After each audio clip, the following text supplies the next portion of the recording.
யோவான் எழுதின சுவிசேஷம் 11வது அதிகாரம் 17 முதல் 27 வரையுள்ள வசனங்களை இப்பொழுது வாசிக்க கேட்டோம்.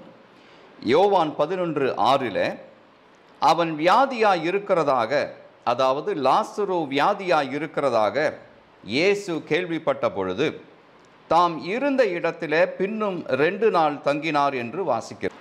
சில நேரங்களில் மரண வீடுகளுக்கும் வியாதிப்பட்டவர்களுடைய வீடுகளுக்கும் போவதற்கு நாம் தயங்குகிறோம்.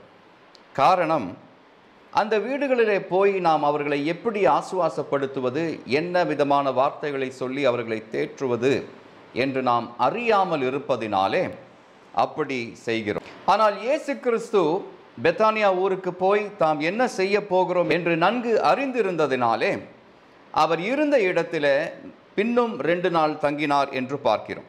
அதற்கு பிறகு அவர் இருந்த இடத்திலிருந்து புறப்பட்டு பெத்தானியாவுக்கு வருகிறார், கால்நடையாக வருகிறார். இன்னும் 2 நாட்கள் போகிறது.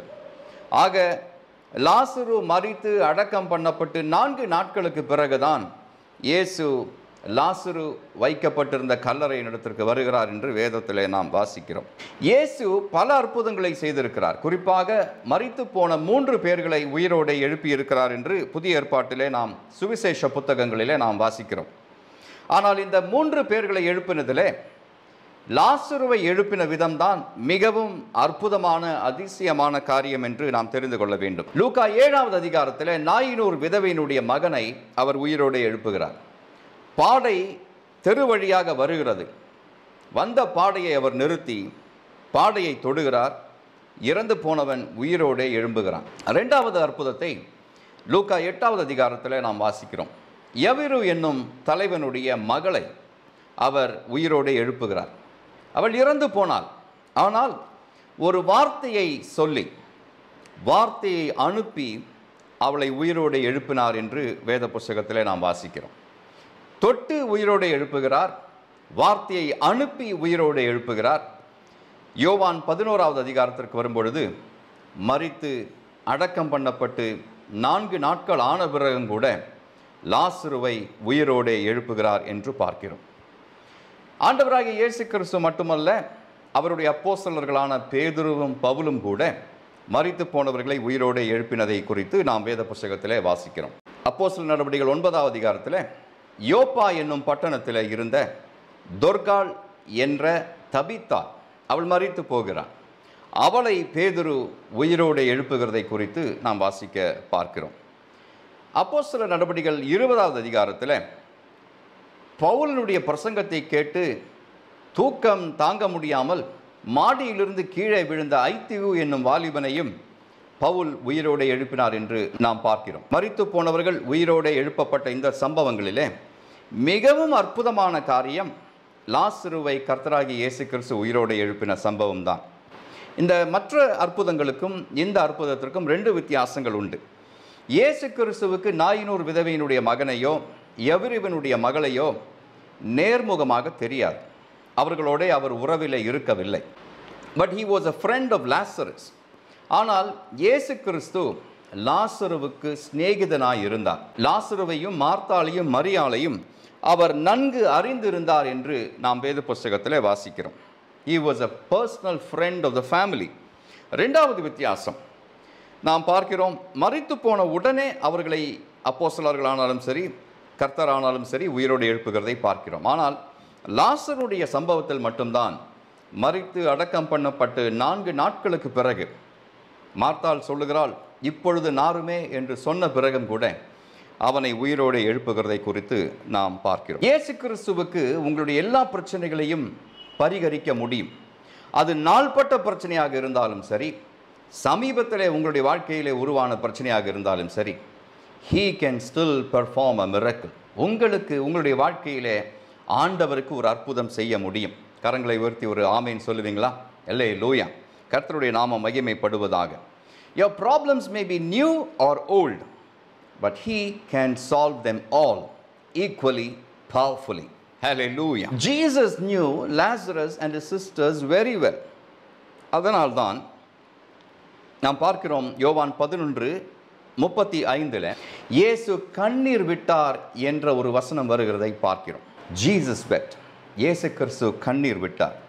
This was Jesus' personal grief லாசரு மரித்த சம்பவம் அவருடைய தனிப்பட்ட துயரமாக மாறுகிறதை பார்க்கிறோம். அவர் சிலுவையிலே அறையப்பட்ட பொழுது வேதனை தாங்காமல் இயேசு கிறிஸ்து அழுதார் என்று எங்கேயுமே பதிவு செய்யப்படவில்லை. He did not weep over his own personal pain, but he wept for the loss of Martha and Mary. மார்த்தாளுக்கும் மரியாளுக்கும் ஏற்பட்ட அந்த துயர சம்பவத்தில் அவர்களோடு சேர்ந்து ஆவியிலே கலங்கி இயேசு கண்ணீர் விடுகிறதை பார்க்கிறோம். இன்று இந்த பிரசங்கத்தினுடைய தலைப்பு, நமக்கு இருக்கும் விசுவாசம் மேற்கொள்ளும் விசுவாசமா, ஜெயங்கொள்ளும் விசுவாசம். ஜெயம் கொள்ளும் விசுவாசத்தை உடையவர்களாக நீங்களும் நானும் இருக்க வேண்டும் என்று ஆண்டவர் எதிர்பார்க்கின்றார். Is our faith an overcoming faith? உங்களுடைய விசுவாசம், என்னுடைய விசுவாசம் ஜெயங்கொள்ளுகிற விசுவாசமாய் இருக்கிறதா? Now what do I mean by overcoming faith? ரோமருக்கு எழுதப்பட்ட நிருபம் 8வது அதிகாரம் 35 முதல் 37 வரை உள்ள வசனங்கள்.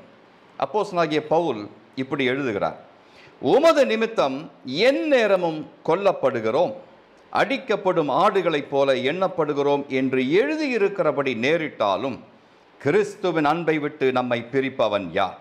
உபத்திரவமோ, வியாகுலமோ, துன்பமோ, பசியோ, நிர்வாணமோ, நாசமோசமோ, பட்டயமோ, இவை எல்லாவற்றிலேயும் நாம் நம்மில் அன்பு கூறுகிறவராலே முற்றும் ஜெயங்கொள்ளுகிறவர்களாய் இருக்கிறோம் என்று பவுல் சொல்லுகிறதை பார்க்கிறோம். இவைகள் எல்லாவற்றிலேயும் நம்மில் அன்பு கூறுகிறவராலே நாம் முற்றும் ஜெயம் கொள்ளுகிறவர்களாய் இருக்கிறோம்.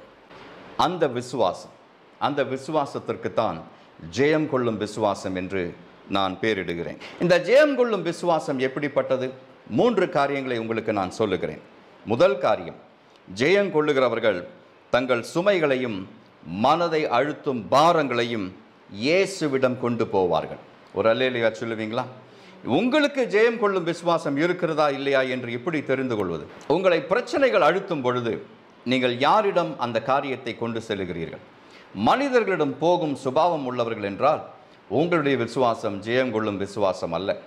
மாறாக உங்களுடைய பிரச்சனைகள் உங்களை அழுத்தி கொண்டிருக்கும் பொழுது, நீங்கள் சொல்லனா துயரத்திற்கு ஆளாகும் பொழுது, அந்த பிரச்சனையை, அந்த துயரத்தை எடுத்துக்கொண்டு இயேசுவின் சமூகத்தை நீங்கள் நாடி போகிறவர்களாக இருந்தால் உங்களுடைய விசுவாசம் ஜெயம் கொள்ளும் விசுவாசம். லாசரு வியாதிப்பட்ட உடனே அவனுடைய சகோதரிகள் இயேசுவிடம் ஆள் அனுப்பினார்கள், தகவலை சொன்னார்கள் என்று வேத புஸ்தகத்திலே வாசிக்கிறோம். யோவான் 11:3, ஆண்டவரே, நீர் சிநேகிக்கிறவன் வியாதியாய் இருக்கிறான். அவர்களுடைய சொல்லாடலை பாருங்கள். நீர் சிநேகிக்கிறவன் வியாதியாய் இருக்கிறான். உம்மை சிநேகிக்கிறவன் லாசரு, அவன் வியாதியாய் இருக்கிறான் என்று சொல்லப்படவில்லை. நீர் சிநேகிக்கிறவன், the man you love is now ill, the man you love is on his death bed என்றுதான் இயேசுவுக்கு சொல்லப்பட்டிருக்கும். நான் உங்களை பார்த்து கேட்கிறேன், நாம் கஷ்டத்தில் இருக்கும் பொழுது, நாம் வியாதிப்பட்டு இருக்கும் பொழுது, நமக்காக ஒரு ஜெப கூட்டமோ ஒரு சபையோ ஜெபிக்கும் பொழுது இப்படி அவர்கள் சொல்லி ஜெபிக்க நம்முடைய சாட்சி இருக்கிறதா? நீர் சிநேகிக்கிறவன் வியாதியாய் இருக்கிறான் என்று நம்மை குறித்து சொல்லுவார்களா? இயேசுவினுடைய அழைப்பு எப்படிப்பட்ட அழைப்பு?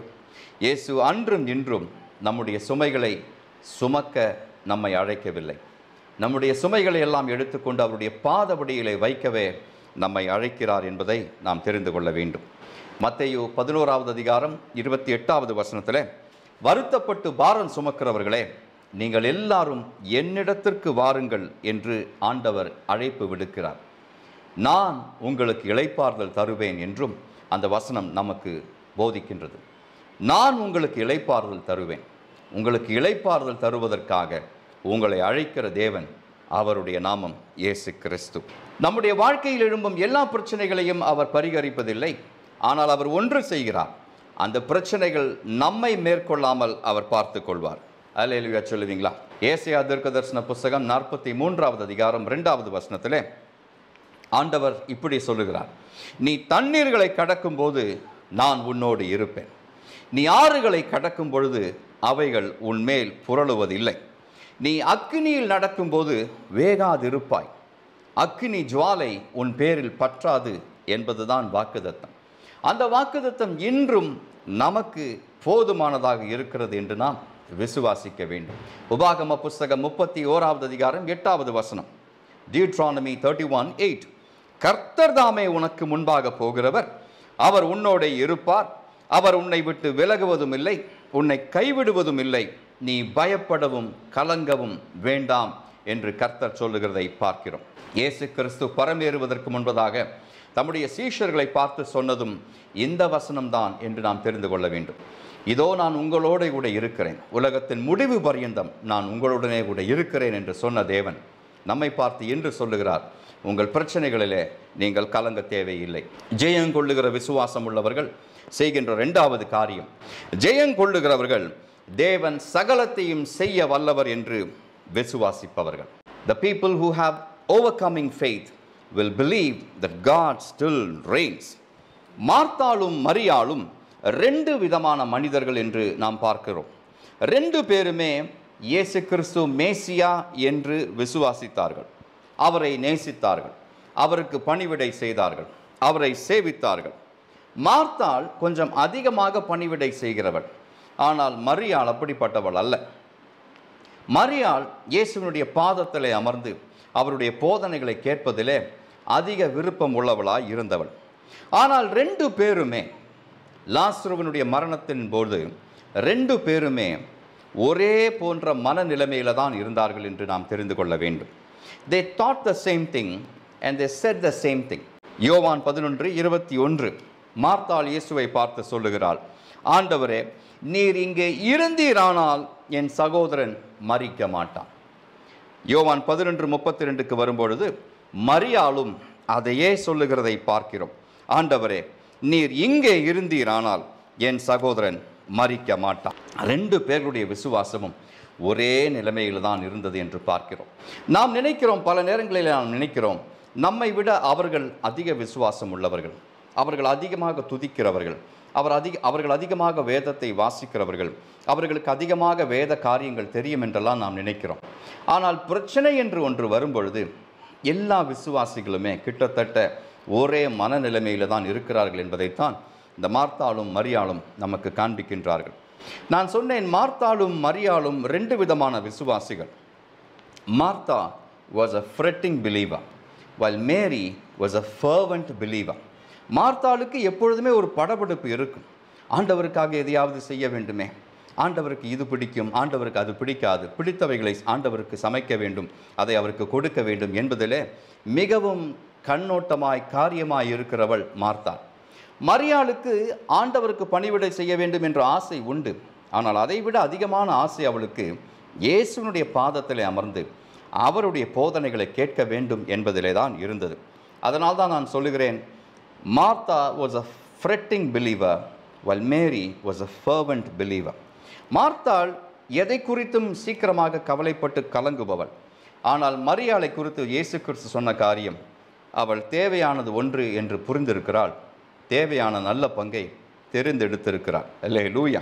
But the fretting believer and the fervent believer thought the same way and acted the same way in their moment of grief. But God did not chide them for their unbelief. What Jesus wanted to know from Martha is this: do you believe that I am still sovereign? Is what God wants to know from us also. நான் இப்பொழுதும் ராஜரீகம் செய்கிறவராய் இருக்கிறேன் என்பதை நீ விசுவாசிக்கின்றாயா? இந்த சூழ்நிலையின் மேல் நான் இப்பொழுதும் ராஜரீகம் செய்கிறேன், நான் இப்பொழுதும் சர்வ வல்லமையுள்ள தேவன் என்பதை நீ விசுவாசிக்கிறாயா என்றுதான் ஆண்டவர் இன்று நம்மை பார்த்தும் கேட்கிறார். யோவான் 11:26 இயேசு மார்த்தாளிடம் இப்படி கேட்கிறார், உயிரோடு இருந்து என்னை விசுவாசிக்கிறவனவனும் என்றென்றைக்கும் மறியாமலும் இருப்பான், இதை விசுவாசிக்கிறாயா என்று கேட்கிறார். Do you believe this? Do you believe this? உயிரோடு இருந்து என்னை விசுவாசிக்கிறவன் எவனும் என்றென்றைக்கும் மறியாமல் இருப்பான். அப்படின்னா அவனுக்கு நித்திய ஜீவன் உண்டாயிருக்கும். உயிரோடு இருக்கும் பொழுது என்னை தெரிந்து கொள்பவன், உயிரோடு இருக்கும் பொழுது என்னை நல்ல பங்காக தெரிந்து கொள்ளுகிறவன், என்னை பின்பற்றி வருகிறவன், தன்னுடைய சிலுவையை எடுத்து அனுதினமும் என்னை பின்பற்றி வருகிற அவனுக்கு நித்திய ஜீவன் கிடைக்கும், அவனுக்கு மரணமே இல்லை என்பதை நீ விசுவாசிக்கிறாயா மார்த்தாளே என்றுதான் மார்த்தாளை பார்த்து ஆண்டவர் கேட்கிறார். என் சூழ்நிலைகளை மாற்ற வல்லமை உடையவர் இயேசு கிறிஸ்து என்று ஒவ்வொரு விசுவாசியும் விசுவாசிக்க வேண்டும். மூன்றாவது காரியம், ஜெயங்கொள்ளுகளுடைய விசுவாசம் எப்படி இருக்கும்? ஜெயங்கொள்ளுகிறவர்கள் கிறிஸ்துவின் வெளிப்பாட்டை விளங்கிக் கொள்பவர்களாக இருப்பார்கள். The people who have overcoming faith will have the revelation of Christ.